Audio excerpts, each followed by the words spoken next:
with this, it may alter the way you do or you see impeachment. Nabanggit mo na rin na baka bumalik dun sa era ni GMA na nagpa-file yung mga allies ng makapangyarihan ng complaints that have always been meant to be dismissed. Ano para sa yung iba pa na pwedeng maging effect nitong decision na to that would not be for the betterment of governance or politics?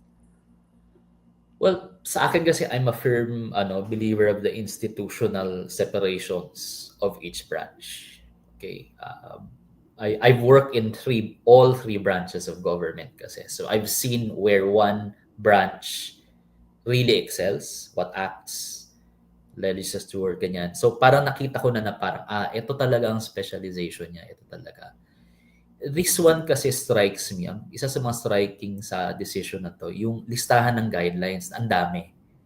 'Di ba? Na parang it's like a manual of prosecution, kumbaga, of a criminal proceeding na tipong regardless of the mode of impeachment that you will choose, you will hold a mini trial moving forward. Parang ganun ang dating ng guidelines. Yung House naman kasi, parang when they check the Constitution, sasabihin nila, saan dito nakasulat yan? Ano gagawin natin ngayon?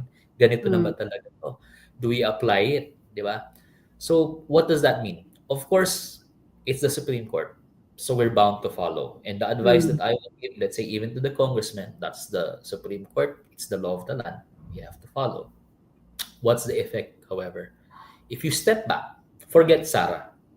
Okay, forget Sarah. Forget the politics. Forget the warring factions. Step back. You see the list of impeachable officers. All of them are very powerful individuals. All of them are near invulnerable. Some of them you can't even charge because they have immunity, right? Impeachment is the only way. But that's when dapat mo ipasok itong mga bagong rules na to.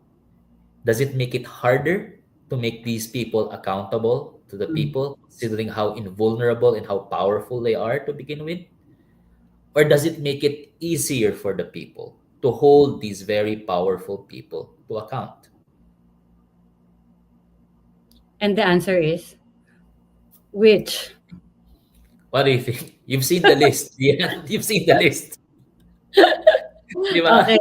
The list. So, hirap.